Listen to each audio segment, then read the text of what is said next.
জ্যৈষ্ঠ মাসে পাকা কাঁঠালের সুগন্ধে পুরানো গ্রাম বাংলার বাতাস যখন মৌ মৌ করত, তখন সেই কাঁঠাল দিয়ে মাঠাকুমারা বানাতেন দারুণ সব পদ। তেমনই এক রান্নার রেসিপি নিয়ে আজ আমি চলে এসেছি।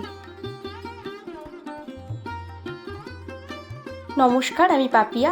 আদি আনন্দের পরিবারে আপনাদের সকলকে স্বাগত। শুরু করছি আজকের রেসিপি, পাকা কাঁঠালের ফুলুরি। কাঁঠালের ফুলুরি বা বড়া বানানোর জন্য নিয়ে নিয়েছি 25টা কাঁঠালের কোয়া। প্রত্যেকটি কাঁঠালের কোয়ার মধ্যে থেকে কাঁঠালের দানা এবং কাঁঠালের দানার গায়ে লেগে থাকা পাতলা আবরণটি বাদ দিয়ে নিচ্ছি। এই দানাগুলো আমি ফেলে দেব না। এই দানাগুলো দিয়ে বিভিন্ন রকমের রান্না হয়, যেগুলো পরবর্তী ভিডিওতে দেখানোর ইচ্ছে রইল। কোয়া থেকে সমস্ত দানা এবং দানার আবরণগুলো বাদ দেওয়া হয়ে গেছে। এবার কোয়াগুলিকে ছোট ছোট টুকরো করে নিয়ে নিচ্ছি একটি মিক্সিং জারে। আমি এখানে মিক্সির ছোট কন্টেনারটা ব্যবহার করছি, যাতে করে কাঁঠালটা খুব মিহি করে বাটা যায়।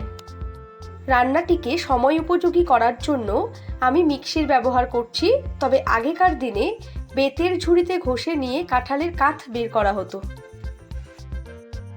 দেখুন, কাঁঠালটা পেস্ট করা হয়ে গেছে। আমি জল ছাড়াই কাঁঠালটা বেটে নিয়েছি। বাকি কাঁঠালটাও একইভাবে জল ছাড়া বেটে নেব। সমস্ত কাঁঠালটা মিহি করে পেস্ট করা হয়ে গেছে। এবার এর মধ্যে মিশিয়ে দিচ্ছি 2 কাপ পরিমাণ ময়দা, হাফ কাপ সুজি আর 1 কাপ চিনি। চিনির পরিমাণটা আপনারা আপনাদের স্বাদ মতো কম বেশি করে নিতে পারেন।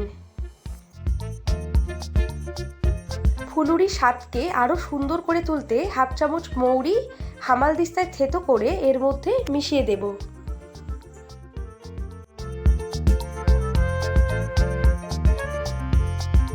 এবার সমস্ত উপকরণগুলো খুব ভালোভাবে মিশিয়ে নিচ্ছি। এখানেও কোনো জল ব্যবহারের প্রয়োজন নেই, কারণ কাঁঠালের পেস্টটা যথেষ্টই জলীয়। মাখার সময় মিশ্রণটি খুব পাতলা মনে হলে সামান্য একটু ময়দা আপনারা যোগ করতে পারেন। মিশ্রণটি তৈরি হয়ে গেছে। এবার ঢাকা দিয়ে 10 মিনিট রেখে দেব। এবার একটি কড়াইতে বেশ কিছুটা রিফাইন তেল গরম করে নিচ্ছি। 10 মিনিট পর মিশ্রণটিও পুরোপুরি সেট হয়ে গেছে। এই মিশ্রণটি থেকে ছোট ছোট আকারের ফুলুরি গরম তেলের মধ্যে ছেড়ে দিচ্ছি।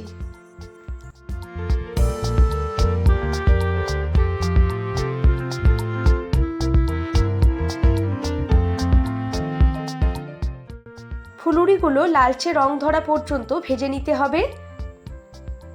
দেখুন, ফুলুরিতে কি সুন্দর লালচে রং ধরে গেছে। এবার তেল ঝরিয়ে একটি পাত্রে সংগ্রহ করব।